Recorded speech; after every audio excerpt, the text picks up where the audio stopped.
Matt and Luke's Sci-Fi Sanctuary.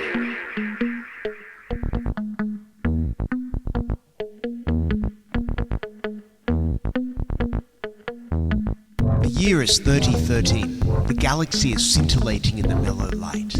Two galactic pilgrims seek out vistas in the samurai future to bring forth the unity of the cosmic shaman. Opening the door of the pantheon of mystics, the evil sorcerer wizard powers the engine of science, seeking to forever alter the sacred balance, travelling on effervescent balls of summer fire.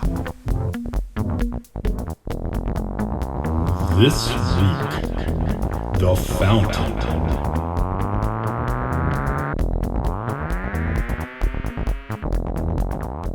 In the year 2006, Hugh Jackman was making obscure little X-Men films, but then he made something really mainstream. Darren Aronofsky, it's like he directed today's film, The Fountain. He's always kind of, since this movie, he's kind of teetered on the mainstream. He's a name you hear, right? Yeah. Everyone's heard his name, but how many people have actually watched one of his films? I've seen all of them but Mother. Well, I'm sure you have. And you, in this case being me, is Matt. And I'm Luke. Welcome to the Sci-Fi Sanctuary. We are getting deep into The Fountain today.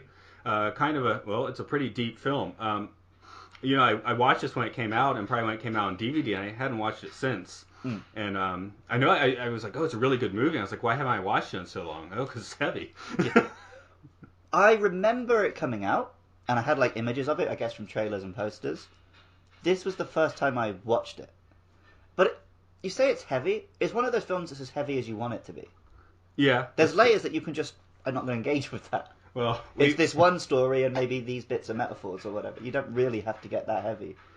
And then if you want to, you can get real heavy. Well, we'll see how heavy we get, because we brought someone who is definitely willing to get into some of those layers of this film. I had heard her on some podcasts, and then I read a few of her books. So Von Galt is with us today. She wrote Buddhist Guide to Manifest Parallel Realities Using the Four Noble Truths and Eightfold Path, and Buddhist Mandalas Explore Parallel Realities with Sacred Geometry.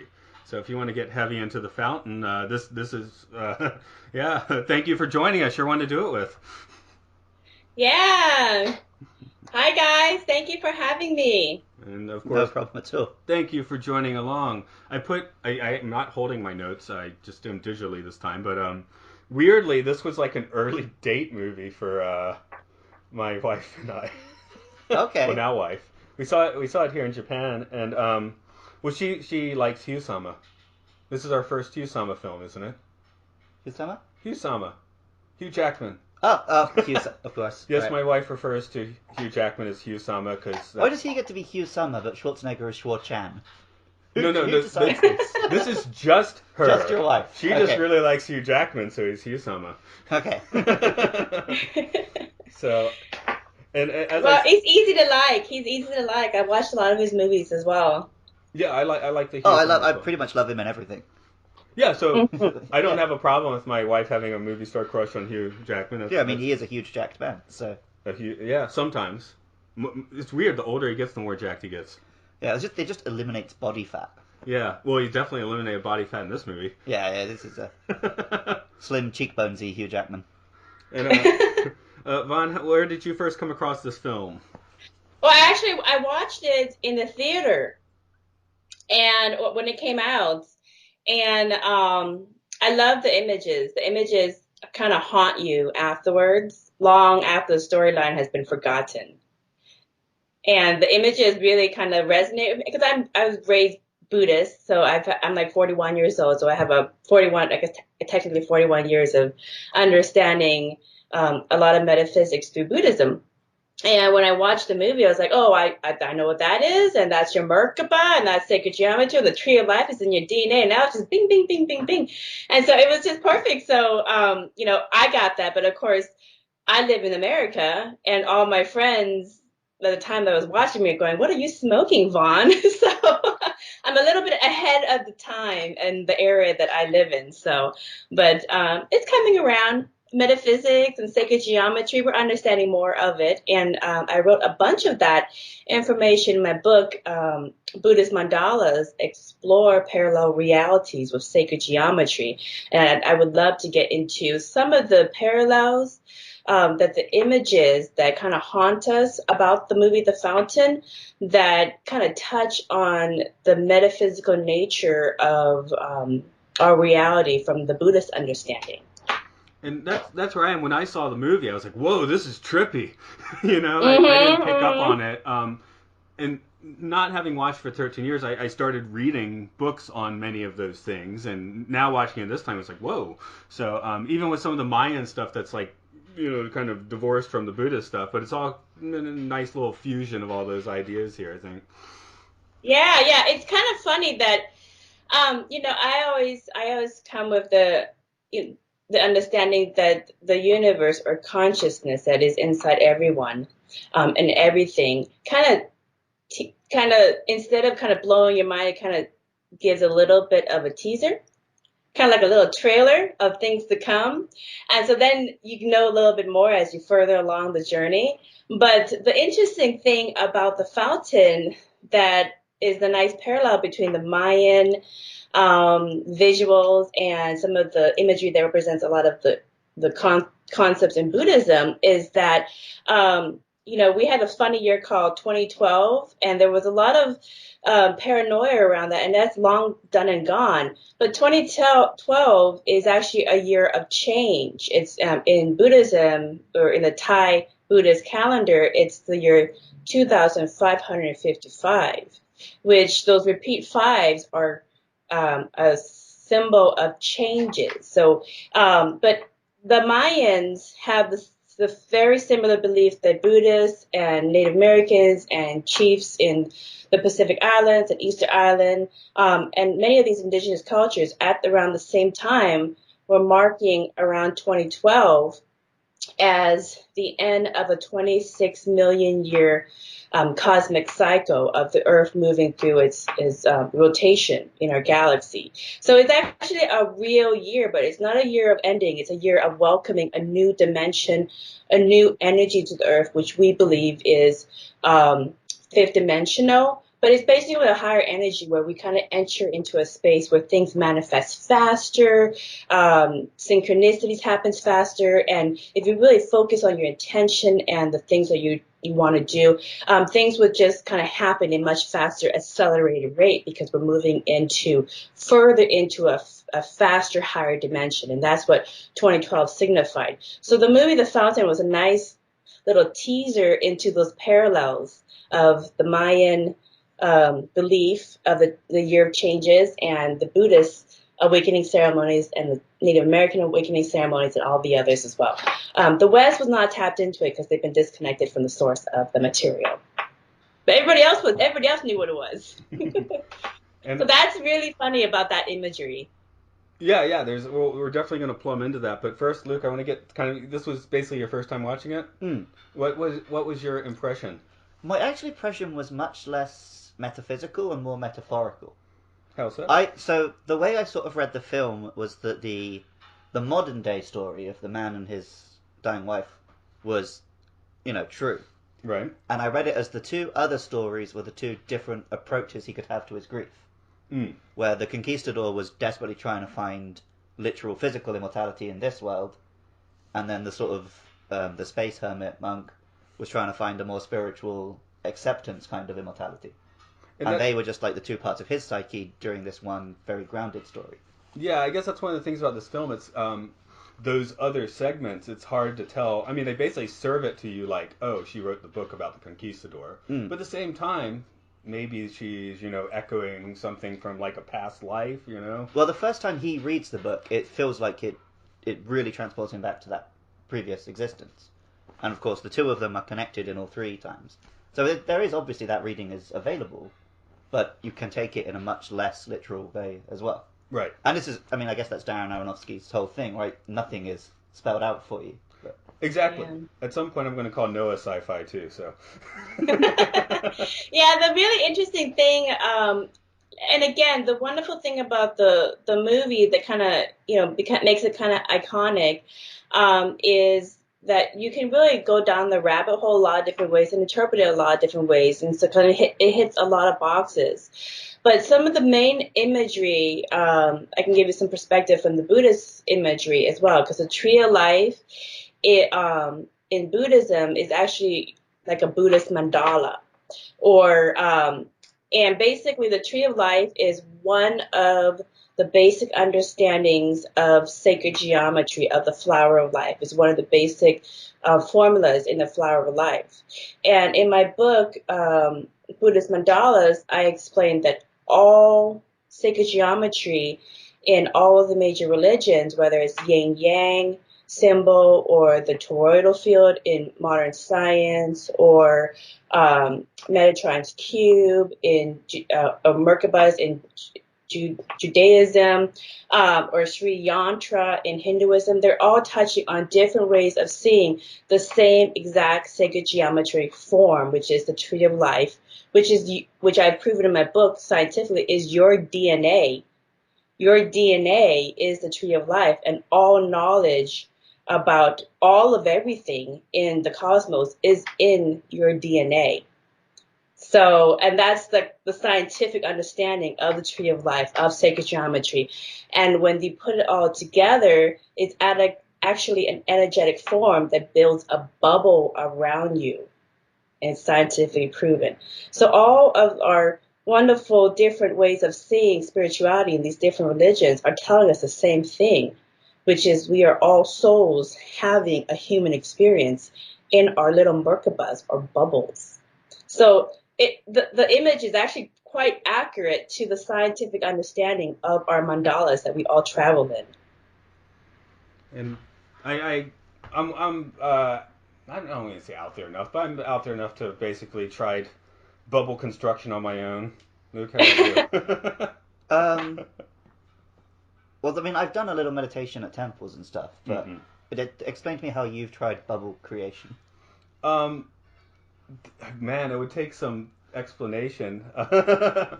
Basically, a breath exercise is visualizing two kind of pyramidal shapes and working with that, which I actually haven't been doing recently because I haven't felt the need to. Okay. So I guess I don't need to. I see. The closest I've come to that is when I was learning to drive. I had to picture inside my head the bridge of the Enterprise. And I had that works. I had okay, so Mr. Sulu's on the steering wheel, Mr. Chekhov's on the pedals, Spock's on the gear shift, and that was how I was able to control it. Anyway, this particular... That is so funny that you bring up pyramids, because I'm actually putting this in my second Buddhist Mandalas book that I'm rewriting and putting in, book 2.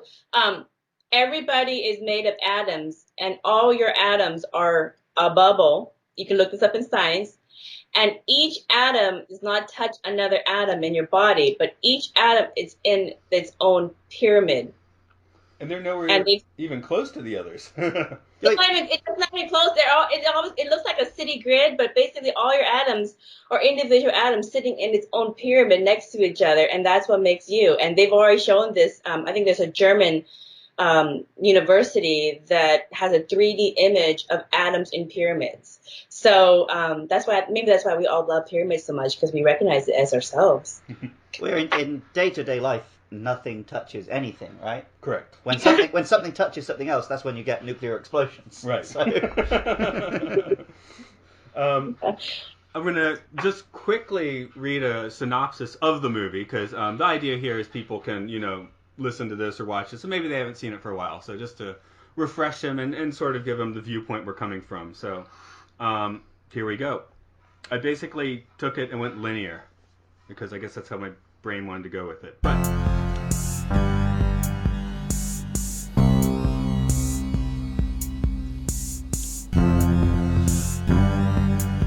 you got us rapid declaring our love. Party season of the sun. We're coming, crashing through your paper door. But rather watch the face of God's bus god. Reality needs a mask. On webs getting spun on a tower of sun. Was never a joiner. nor a cog in the machine. You was rather a scribe, a firefly in the one sun tribe. In the 16th century, Conquistador Thomas Verde is out in New Spain to find the Tree of Life. The Queen of Spain, under seditious actions by the Grand Inquisitor, has tasked him with this mission to achieve what may be heretical immortality.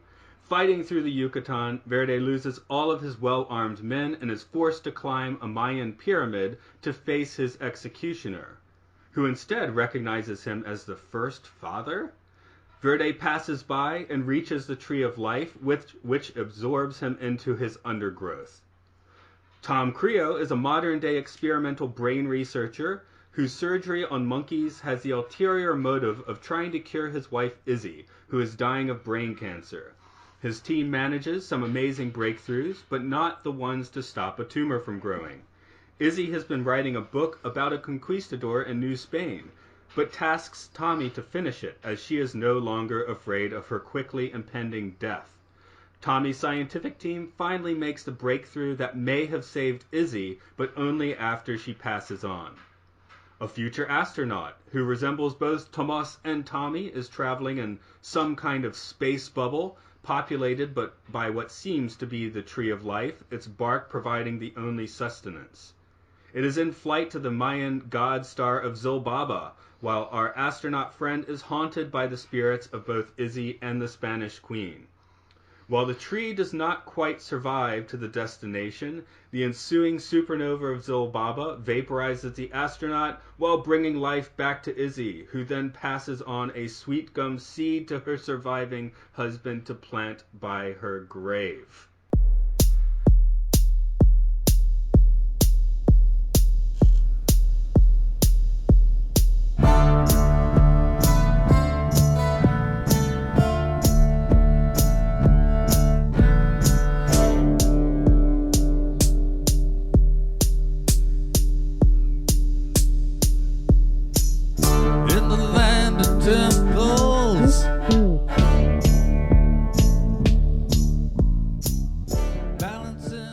So I decided, I got your metaphysical thing as well, but I was like, I'm just going to take it as literally as possible. That's one way to go. Those are the events that happen in the film. Right. But when you spell them out like that, you don't really get the themes and emotions of it. That's kind of why I spelled it out that way? Yeah, I know. Yeah, I love that. I love the parallels that it has about showing the three different I call them experiences instead of lifetimes. I know some people take it literal, like in a linear progression, but in the metaphysical space of Buddhism, everything's happening at once, and everything is interchangeable and fluid based off of the now, based off of your experience of now. So what you see, perceive, do will change the past, and it will change the future. And so the wonderful thing about the movie The Fountain is that they show his past of the conquistador, trying to accomplish the mission, as well at the same time, his experience in what I think looks like Nirvana, because there's nobody else around. He's in his own bubble in the spirit world, beyond the spirit world. Anyway, so there's that parallel experience, and then there's the current time frame where he is the doctor. And so it makes a nice, the nice thing about it is it touches on that concept, at least when I look at it, of parallel realities all existing at the same time, all interchangeable and all relying on one another to figure things out. And as one figures it out, they all of a sudden have an epiphany at the same time. And it all comes back to, at the very end, he's like, I'm not going to search anymore. I'm going to go out for a walk with my wife. So he finally realizes it's about the now. And by doing that, he changes all of the others at the same time. So it's for me, it's a metaphor of very, very basic beliefs in Buddhism and in a lot of esoteric circles. Yeah, I've heard. So that's kind of how I see it. I've heard people mention, I guess, the Buddha under the tree, and some other people talking about having relatively enlightened moments of actually kind of passing through and rectifying past and future lives. So That's kind of interesting. I haven't been to that moment myself, but who Yeah. knows? Yeah, you can get into that where you can kind of touch on like Mandela effects or personal Mandela effects, and people going, wait, that's not how I remember it. And so what did they do in their present moment that all of a sudden changed the past, and all of a sudden they're seeing something different than they remember in like logos or experiences. So it kind of gets into a whole different offshoot of parallel realities, but it's a nice teaser Well, into that topic. even without going into actual parallel realities or physically adjusting the past only exists in our heads, and they Right. are not very reliable. So changing your memories in a positive way and thinking, instead of looking back at this with regret, I'm going to look back at it and take lessons, is something we can do in the now. Mhm. Mhm. Exactly. Exactly. And I think that's a very powerful message that he went through the conquistador doctor went through this whole journey to the very end to realizing it's all about enjoying the moment and taking advantage of the time that he has now with his wife. And when he does that, it changes all the others at the same time. Well, the more he fights into the temple, the more he obsesses about his science, the more out of control his responses become, where he's just screaming at Mhm. people. Mm. Mhm. Mhm. He's trying to force the square into the circle.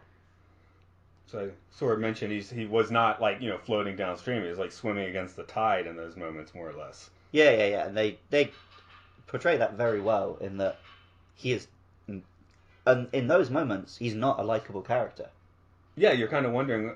I mean, I guess you assume that him and Izzy were like a charming couple, but it's like this guy's not charming because he's obsessed and he's scared and he's worrying too much about the future. Where We see brief moments of him being, the nice husband which we presume he was before all this. right, And yeah, when he tries to fight against it. So I read up a little interview with the director, and he was talking about he visited and investigated people who were dying very young. And he said the thing he found was often the person who's dying accepts that a lot faster than their loved ones. mm. And then for them, Mhm. the frustration is that they've accepted this and want to enjoy the moment, and everyone else is trying to fight it. Right. Mhm. And I think if you are just going to take this as the only part that's literal is the doctor and the wife, that's the message that he's trying to get across. Mhm. Is that the correct ending is when he just goes for the walk with his wife, enjoys them now. Let's make clear from the beginning in his space bubble. Yeah. I thought it was interesting mentioning the space bubble as being kind of a nirvana because I remembered it being that way. Mm. But watching again, we recently did the film Silent Running, where they have the echo domes, and one of them falls to waste. But it's nice. It's like nature in space. The space bubble is very brown and mostly dead looking because the tree of life is almost dead at the start. Hugh looks like someone who's not doing so well at that point, or Tom, or whatever. Yeah, the life. He reminds me of that children's book, The Giving Tree, where the kid just takes and takes and takes, and then he sits on the stump, and somehow the tree is thankful. And you have two different reactions of kids. My daughter just kind of looks at the end and she looks kind of disturbed, like that doesn't seem right, and that's disturbing. And then you have the other reaction where some kids are like, "Yay, I got it all, I get what I want." So yeah, in the movie, he kind of reminds me of the kid that's sitting on the stump. We've already been getting a little deep into it, but I guess we've talked about Hugh Jackman plenty of, but the actresses in this movie are of note as well. Just to quickly get on that, we got Rachel Weisz. I assume I'm saying her name correctly, but I think that's how it's said. Yeah. yeah, she was kind of like up in a 4 or 5 year period. It seemed like she was actually pretty much on track to be someone we'd see a lot. She was in The Mummy and the sequel, a few other things. Of course, this. I like her quite well. She's very good in this movie. Yeah. More so than Hugh, actually. Her two different characters are very different. Mm. Whereas with Hugh, it could be the same person in different costumes, the three Toms. Right. Whereas her, she plays, literally the Queen of Spain. Yeah. And I like- assumed it was supposed to be the same person 3 different times, basically. Yes, I Right, guess yeah. metaphorically used Whereas it, with too. her, it's much more. You can really see the difference in those two different characters. Yeah. Hmm. Yeah, I see that as well. What are some of the other imageries that really kind of haunt you guys after you're like? There's like 2 or 3 for most people. The bubble is one, Yeah. and the tree of life is another. But what's It was some of him the other ones that kind of running up the pyramid is very clear in my head. That image of him just from behind, the warriors are all at the bottom urging him on, and he's just running up to he doesn't really know what. Something that really hit me this time, which I didn't remember at all, was the Inquisition executions. Oh yeah, that's He's just Oh yeah, the parallels between the church. he's just and smack talking as they slowly bring him up and then plop him all to the ground. I was like, whoa. I grew up with a Catholic grandmother and lots of horrific Catholic imagery, so I'm kind of desensitized to that stuff. But yeah, it's always really grim. Yeah. Especially like the Spanish Inquisition stuff. That's like the height of it. Right. I just it's no Mel Brooks Inquisition. That's for sure. Yeah. That one's got a nice snappy tune and everything. Yeah. But that one's it didn't stick in my mind, but it struck out to me watching it this time around. Yeah, you saw a little bit more. The other thing I really remembered, and I didn't even remember where it was in the movie, was simply being in the art museum looking at the Mayan exhibit. I didn't even remember her collapsing. I remembered it was once she was sick, but for some reason, I guess being sick and being out in the museum stuck in my mind, which is not like a vibrant image, but you know, it's interesting. It stuck around. That's something I definitely remembered, having not watched this for about 12 years. And it was a little cheesy, but the first reveal that they were operating on a monkey, not a person. Oh yeah, That was a nice little moment. I forgot about that, to be honest. Yeah. I didn't see it coming, and I was just like, oh, okay, you got me, film. And Yeah. just one other actress to give a shout out to, of course, is Ellen Burstyn, who was, I guess, kind of part of Aronofsky's crew at this point. Who's I guess she's the director of the lab. Yeah, I wasn't quite sure what position she was, but just her role was clear. I think she was like the head director Yeah. of the facility. Yeah. Just she's someone that was in Requiem for a Dream as well, in a very, very, very different role. So Okay. it's, just to throw out that she's quite a good actor. But Yeah. she was very good here in turns being very strict and very warm where appropriate. Very Human real. person. Yeah, human. Very human performance. Yeah. It's funny because like the director of this movie originally wanted to cast two different people as the Doctor and as Lizzie, and I think Kate Blanchett was. Yeah, I think it was Brad Pitt was the male Was it lead. the other one? Yeah. Yeah. So two A-listers, and for whatever reason, the stars did not line up for them to get that, and they got Hugh Jackman and Rachel Weisz as well. And I actually think that they do a better job because they're kind of like deeper in terms of their essence than those other two. Those other two are. I still don't really get like a deeper connection. I do think Brad Pitt is a good actor, but I can never see him as a normal human being. Really? Why so? He's too handsome. Like when Brad Pitt played Achilles, he was perfect because he looks like a Greek god. But when he's meant to just be like a down on his luck doctor, I just can't see it. My wife thinks Hugh Jackman looks like a Greek god. Yeah, but one of the cool gods, like he's like Poseidon or something. He's not like one of the shiny ones. Okay, there we go. That's funny. So his handsomeness goes against him for likability. Yeah. Well, he's likable, but he's just not relatable. That's Maybe? like in the 90s Legends of the Fall. I didn't really enjoy that movie because of that. It was too much. And then he did 12 Monkeys where he's just straight up crazy, and that disconnect, I guess. So it worked well for a lot of people, to be honest. So Yeah, I like him in he's Fight Club. yeah. Because in that one he is like this larger than life, well, as it turns out. Yeah. But Yeah. yeah. Yeah, I did enjoy Fight Club because that was perfect because you envision your alter ego, what would as a man. That hits a lot of the buttons for a lot of guys. It's got to be like so, super handsome, super everything awesome, so unrealistic. I think the casting turned out really, really well because it just kind of flows with the energy of the movie. So I enjoy it. I watched it for this, and I like. Oh, I still like it. The same images still haunt me. Well, it works for the same reason Hugh Jackman worked as Wolverine, in that you can look into his eyes and see just a lot more years there than are actually there. He's just got a deep look to him. More experience here, I guess. Yeah. Yeah. I guess, yeah, Hugh Jackman would definitely be an easier sell as the Zen Buddha, going into Nirvana than Brad Pitt. I feel like it would come across a bit tongue-in-cheek with Brad Pitt. Yeah, I can see that too. Because, yeah, he's also good in, like, comedies and stuff, but... I mean, I don't know. I haven't seen The Virgin with Brad Pitt. Maybe it was a masterpiece, but... Oh, maybe that's in an alternate reality. Yeah. We'll see how that one might have turned out. Because the other thing, when it was Brad Pitt and Cate Blanchett, the film also had twice the budget. So I think he had way more, maybe even more different tangential stories and more effects shots and things. Is that where we ended up with so much chemicals and water for this movie?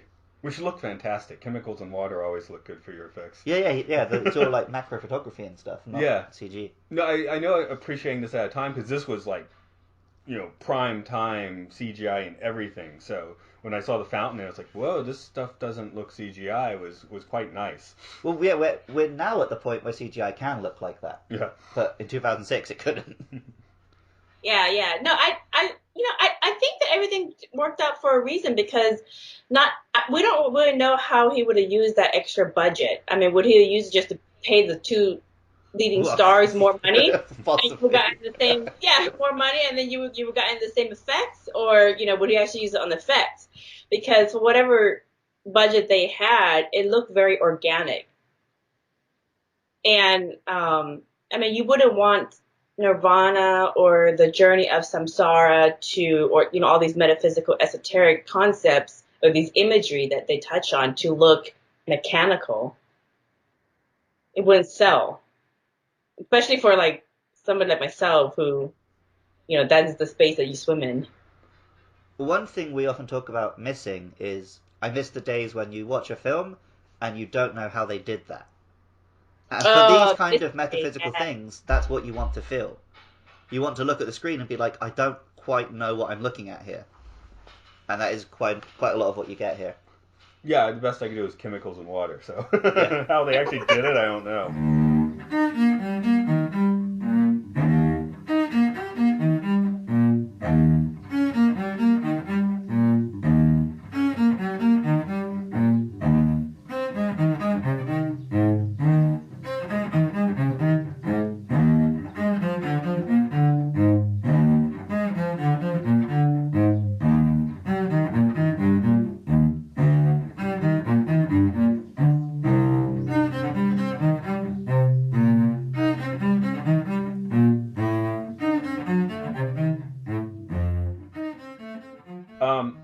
I want to, I guess, slightly tweak the topic, and I honestly, since we started talking about this, I started thinking about this, like, in the last 30 minutes.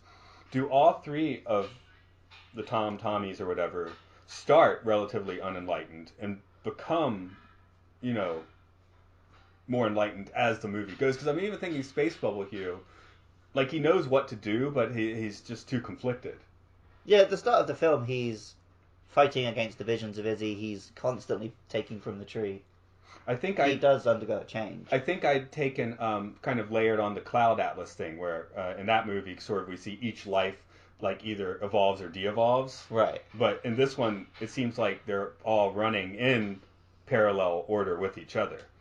Yeah, I would concur with that because I mean, it seemed like when you're watching it as one version has one epiphany, the others seem to have another level of epiphany in their experience. So it's almost like they're all connected and they're all having their own mini epiphanies at the same time. So when one evolves to the realization, they all evolve. Well, yeah, the turning point is Tommy, right? The doctor. Right. So he's the central one. He's the now character. Yeah, so he has the realization to go for the warp, which translates to the past version and the future version. It's not like the future version finds the conclusion and it goes back. Right. So I think you're right. They are all finding it in their own different way. Yeah, although Thomas, it never felt like he consciously had the epiphany. He didn't want to turn himself into a flower bed. He just kind of did it. So Right, but he. That scene was kind of like I know they with the flowers and it's supposed to be kind of easy on the eyes, but it's a little bit gut wrenching, because it's all the flowers growing out of him. I like to think that the flowers that are growing out of him are impatience. They're annuals that are pretty fearless, and they're easy to handle. They grow everywhere, and so I think impatience are impatiently growing out of him. It's like I don't want to judge anyone, but he was a conquistador too. Yeah, if you're going to find people, I mean, they're historically not the best guys. They're maybe one level under Inquisitors, or maybe at the same level, considering what they did to the people out there. Yeah.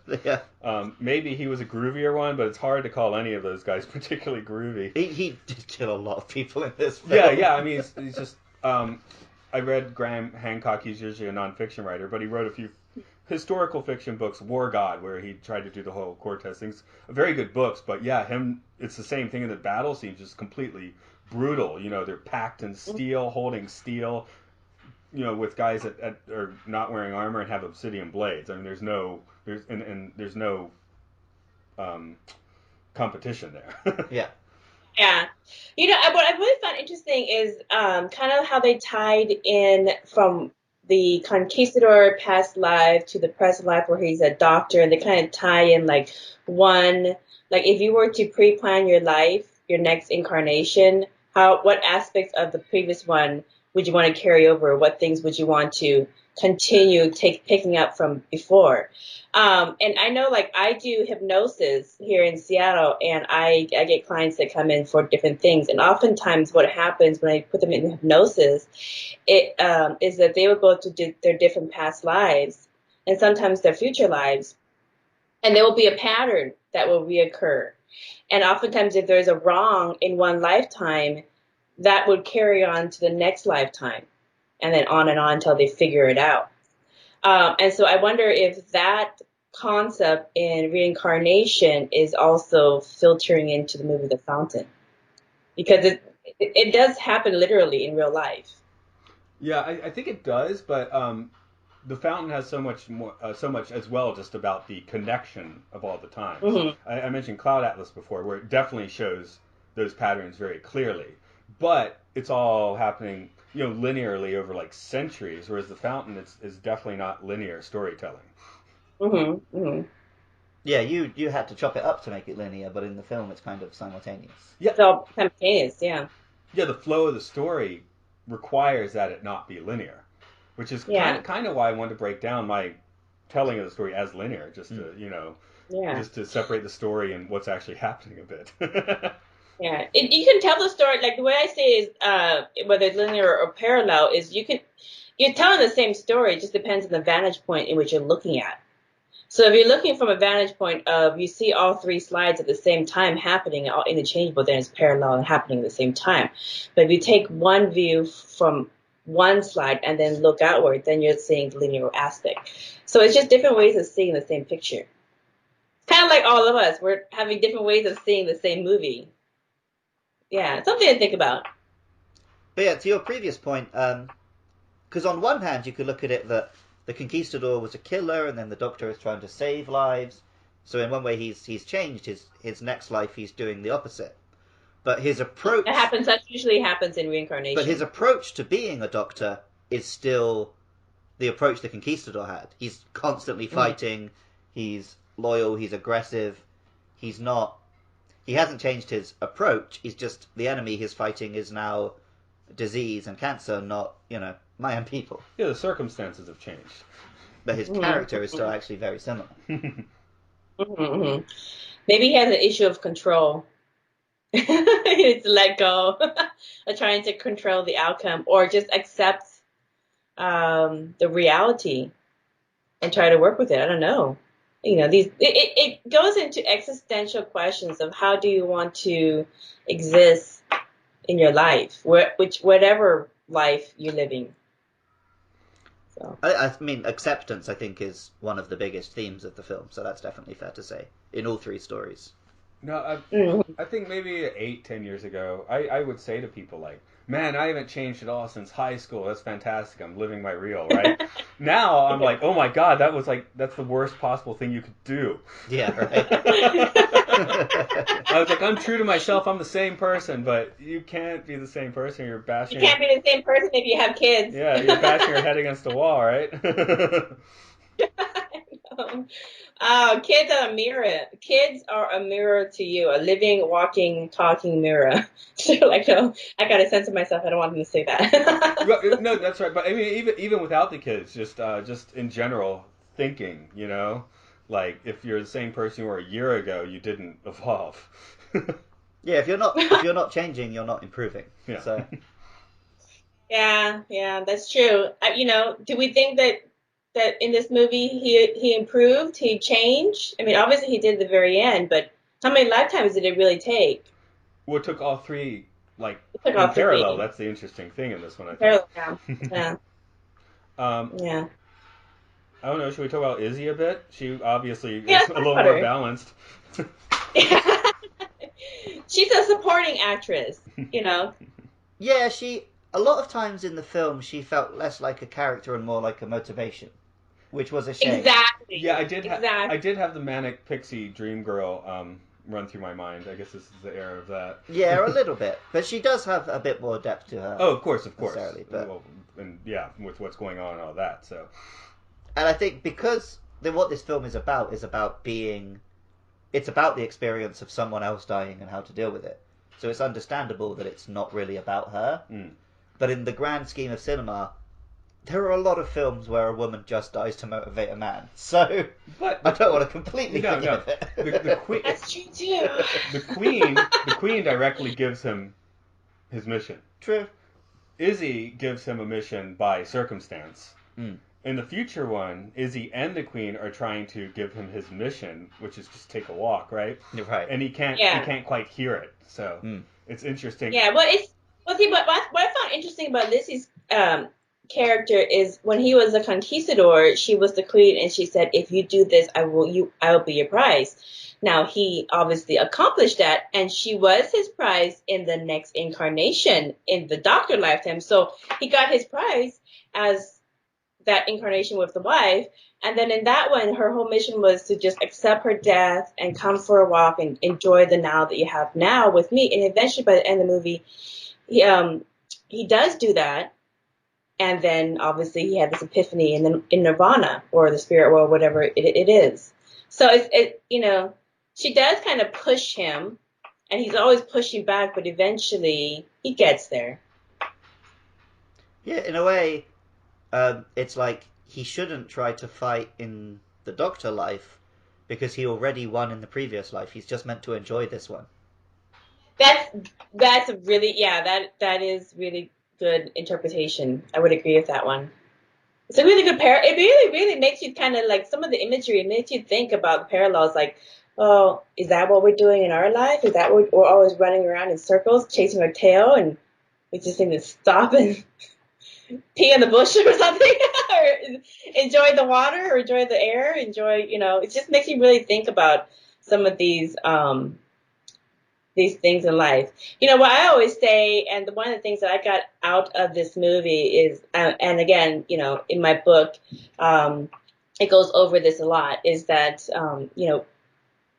what I think Lizzie and also the Doctor or Conquistador came to the understanding, and this is my understanding from this, is that, your soul having a human experience. And however, once the human fully realizes that, then their sixth senses come online, just like the Doctor did.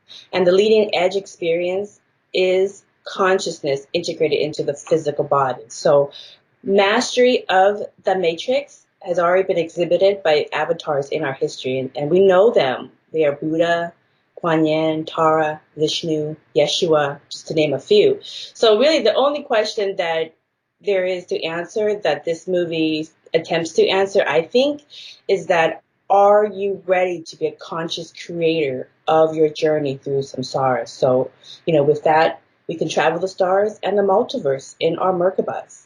And that's really what I got out of this movie. That's the message I got out of it. And everybody gets something else. Yeah, I found the not smartest, but the better decisions I've made in my life are the ones where I really didn't think about it at all. I just kind of ended up in Japan. I never gave it much thought. I am kind of the opposite to you, though. Yeah? When I don't think about what I'm doing, I make real dumb decisions. And I drifted through life for ages just working in a supermarket. And then I consciously was like, no, I'm going to go to Japan. And, like, worked like crazy for a year and flew here. But it's a combination of having a goal, but just going with the flow towards that goal. Like, in terms of where I am now, I got here on pure luck and charm. But I had to work very hard to get to Japan in the first place to give myself that opportunity. Yeah, I mean, I guess I had to do... Example of conscious creating is having a purpose and an intention and working towards it is conscious creating. You're not doing it by blind luck. But yes, I often find if I decide and believe in my heart I am going to do something, things just sometimes just work out. Mm-hmm.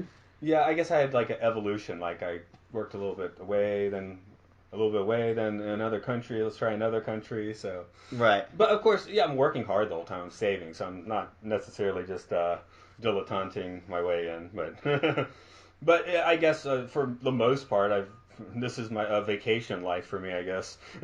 Yeah. Vacation life. Oh, you guys must be really old souls if this is your vacation life. Okay, cool. I think this is my vacation life too, so I'm not really. Things kind of happen just naturally as well. You know. And I could sit here and tell you a litany of things which make my life horrible, but I just don't really focus on this. Yeah. Focus on building the good stuff. Just how And then- you paint your own life. I mean, I guess you could, there could be people living a fantastic life on the streets. I mean, I'm not saying anyone should live on the streets, but it's possible to do that. And of course, it's possible to be an elite 1%er and be absolutely miserable. Yep. Oh, actually, that is so true. I actually have hypnosis clients who are extremely wealthy and they hate their life and they want to kill themselves because they they fall into the 3D game so much. But at the flip side, I actually also have clients that come for hypnosis or that consult for their addictions and they're struggling with just kind of bottoms in their life. And they say that for their families to have wonderful, happy lives and successes, it gives them hope that they can go there too. So if you have a good incarnation where you're not suffering that hard and everything is, for the most part, pretty good for you, you are living other people's dream and you're giving them hope. So don't feel guilty that you're not suffering like they are. And that's just from some addicts. Well, again, I do have reasons to suffer. I just choose not to. But I think that's a problem a lot of people deal with today because with like the social media landscape and the news, we're constantly hearing about how hard other people have it. And there is a lot of guilt when you stop and think, oh, I don't have this, I don't have that, I'm very blessed. And of course you should try to give back and help, but you can't constantly feel guilty for being happy. Yeah, so there's a lot of games on the game board, and you don't have to play all of them, and you don't have to fix all the ones that are broken as well. And it doesn't make you a bad person. I always say that. If it's attracted to you and you're like you fall into one for some reason, then maybe it's for you. But if it doesn't resonate with you, then it might not be a game for you to fix. So, or a movie for you to play in. You know, you can be a supporting character walking around through life, you know, putting a little bit of happiness here and a little bit there and just kind of carry on with your storyline that you're doing as well. So it all interweaves anyways.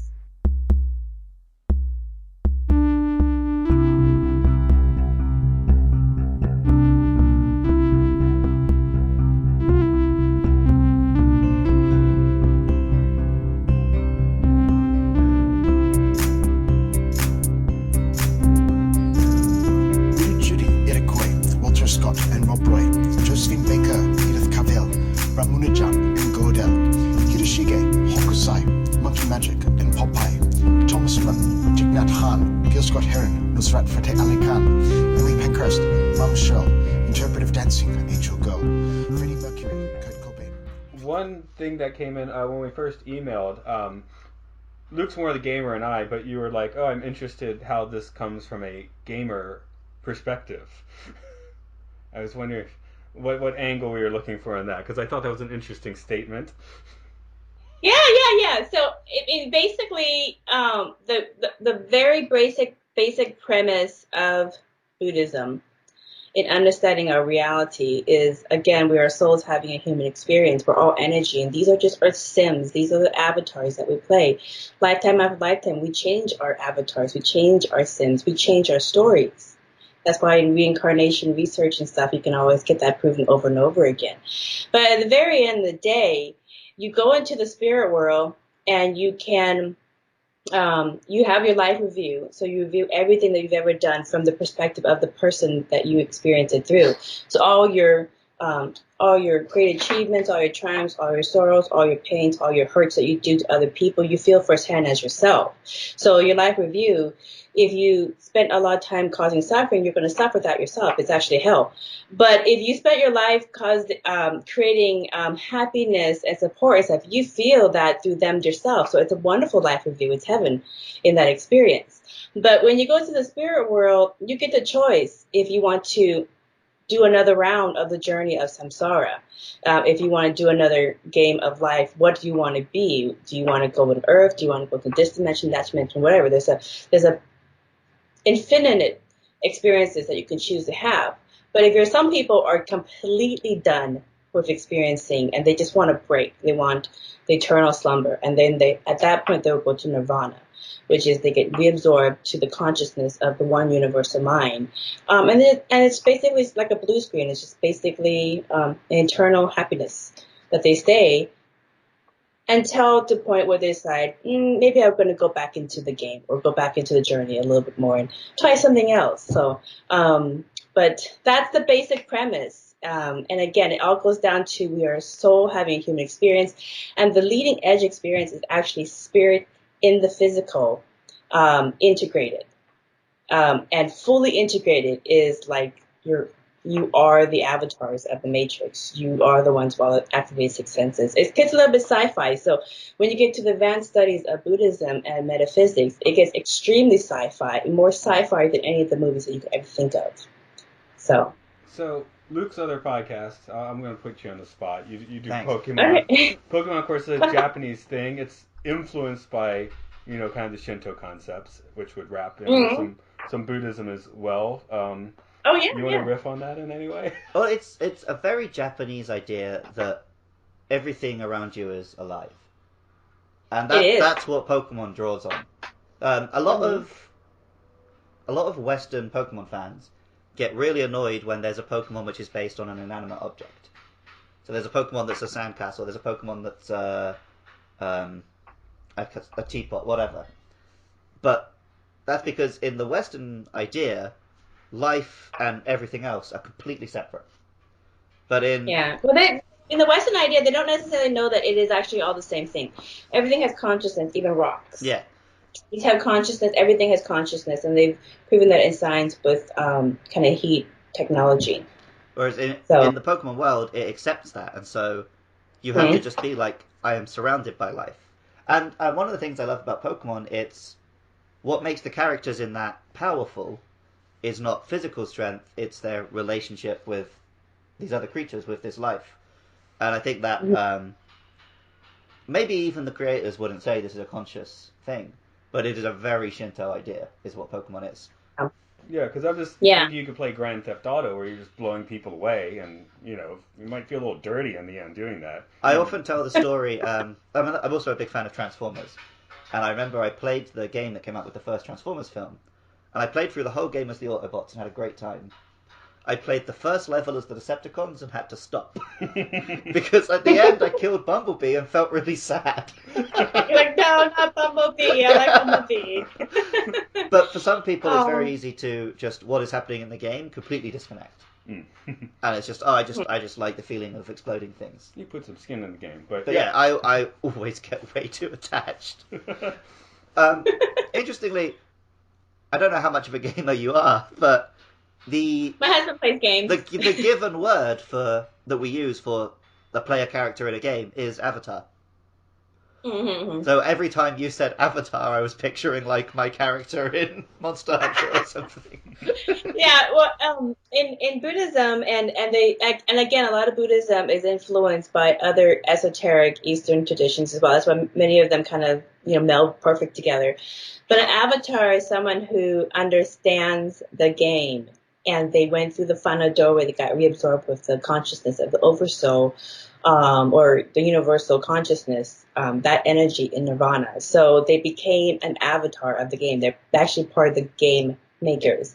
And it's really not a game per se, it's just a journey. But in modern terms, people understand the words games and blue screens and all this tech stuff. But yeah, it's the same stuff. This Buddhist language was absorbed into games, and we started using words like avatar. And now recently, that language from games has started being used in the real world. And I often see online people, the insult for someone who just follows the mainstream narrative is, what we used to use like sheeple and stupid words like that. They will call you an NPC, a non-player character. Because the difference is, you are an avatar who, understands the truth and doesn't see the fake news or whatever. Or you're an NPC, you're someone who's not. So it's interesting how these things come and go. These acronyms are getting really complicated. You're going, whoa, acronyms. Yeah. But yeah, that's funny. Here in Japan, Shinto and Buddhism are almost inextricably linked. For a long time, a Shinto shrine and a Buddhist temple was the same building. And it was only after the Meiji Restoration, where they desperately wanted a state religion, that the government stepped in and separated and made Shinto its own thing. Until around 150 years ago, the idea of Shinto was ridiculous. It was 1,000 different local traditions. That this mountain is a god, this forest is guarded by this creature, and then they tried to step in and say this is one religion as a means of state control. Yeah. Well, Buddhism, I continue to reinforce to Western minds that Buddhism is not a religion, it's a spiritual practice of life. It's a metaphysical way of just seeing a full reality. And actually the word Buddha is a Sanskrit word for Bud, which is to be awake. Somebody who's awake within the matrix and they see the game. That's Bud. That's a Buddha.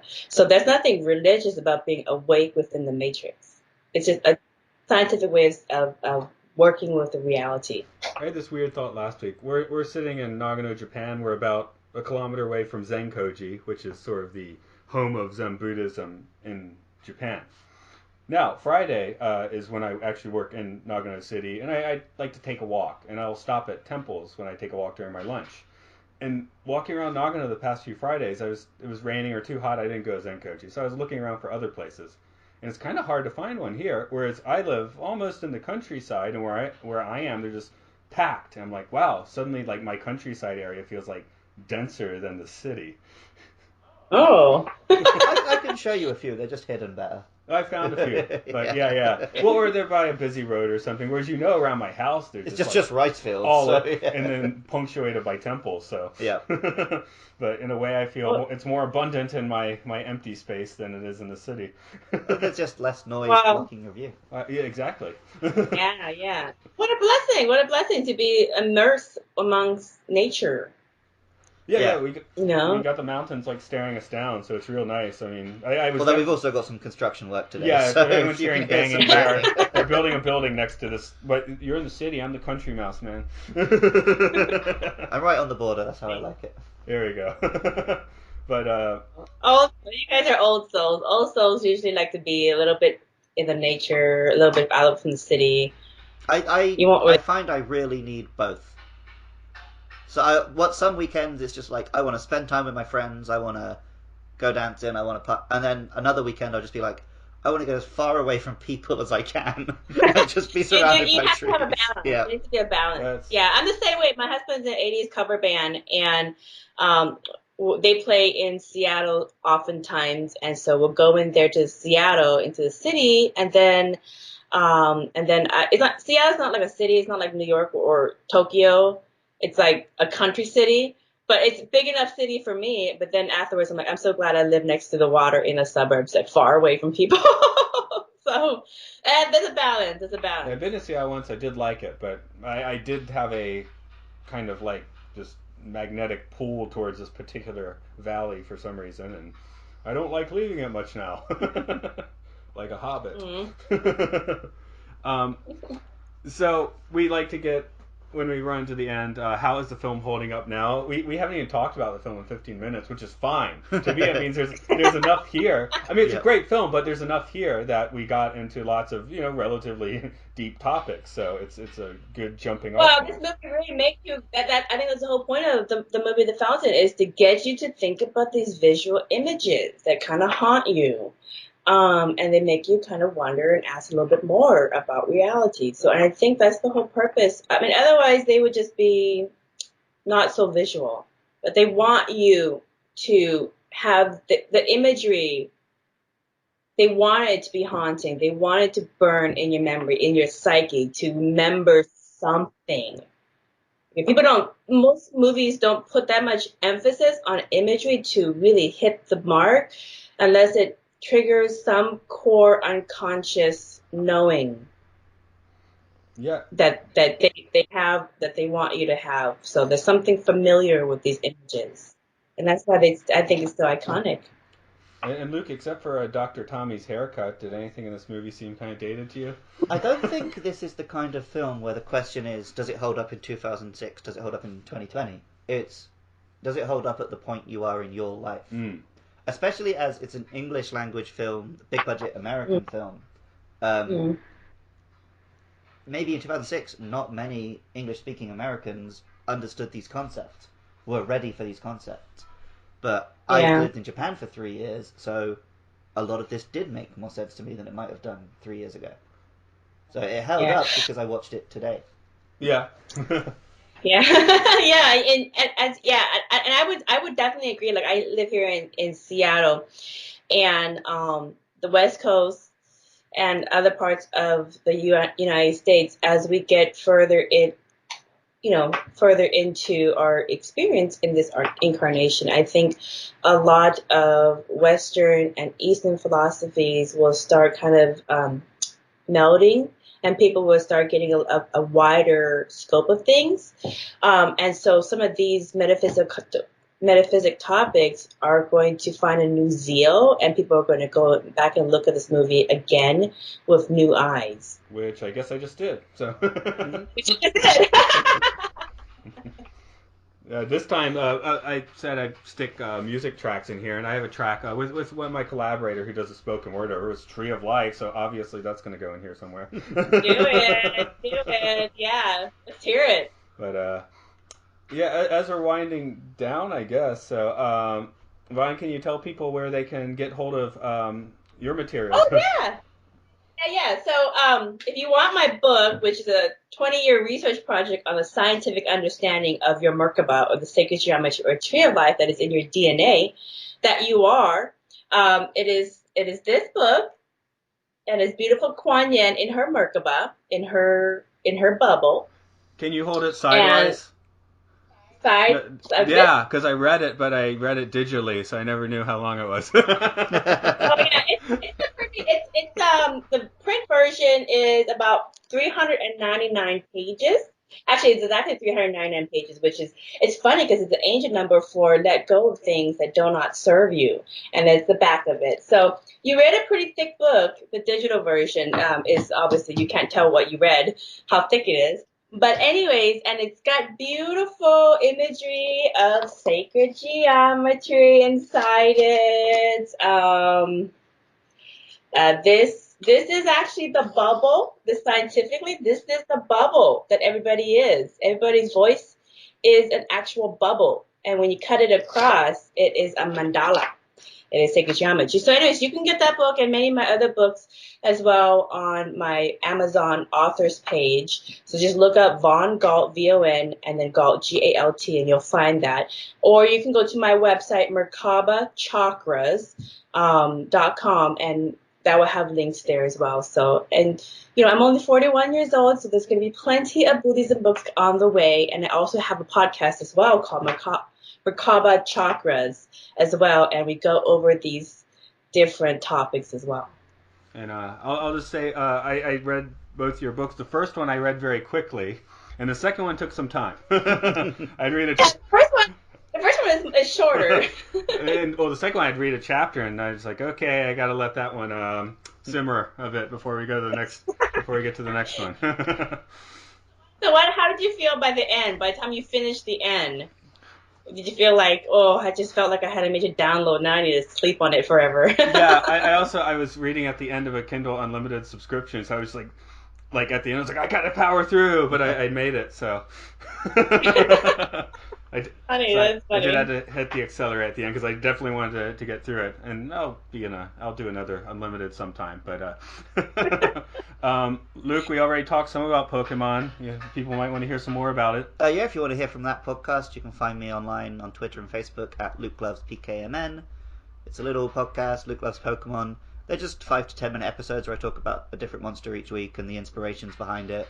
Often it turns out to be some kind of Japanese yokai or something, so it's a fun little dive.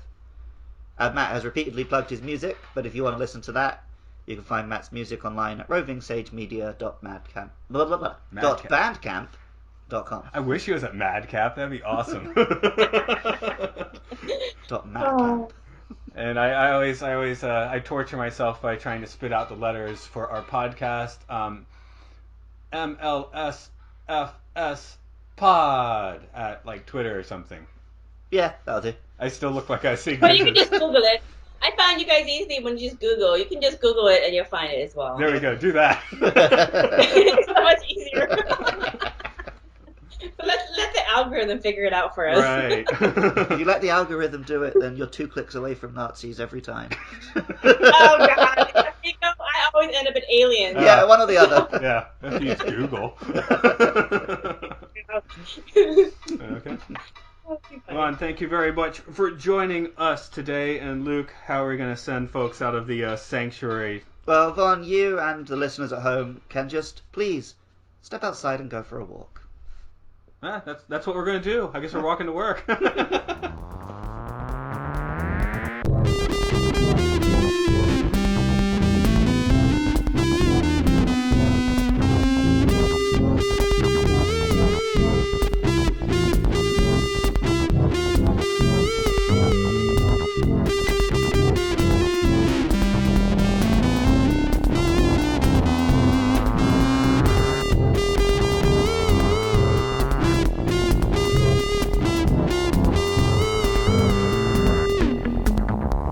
Next week, Reanimator.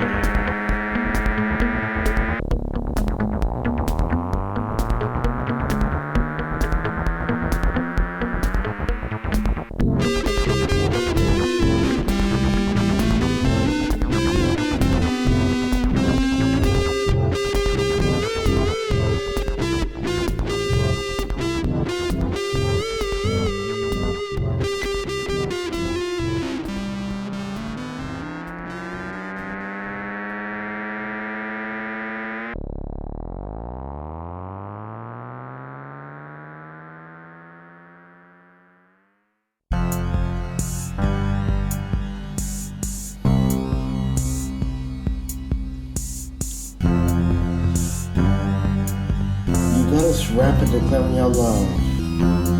Party season of the sun. We're coming crashing through your paper door. But rather watch the face of God's bus gold. Reality needs no mask. On webs getting spun on a tower of sun. Was never a joiner, nor a cog in the machine. Yet was rather a scribe. A firefly in the one sun tribe. Was never a joiner, nor a cog in the machine. Yet was rather a scribe, a firefly in the one sun tribe. You pinch other deeds for absolution. I won't be the judge of that, as is the tree of life we've got to climb.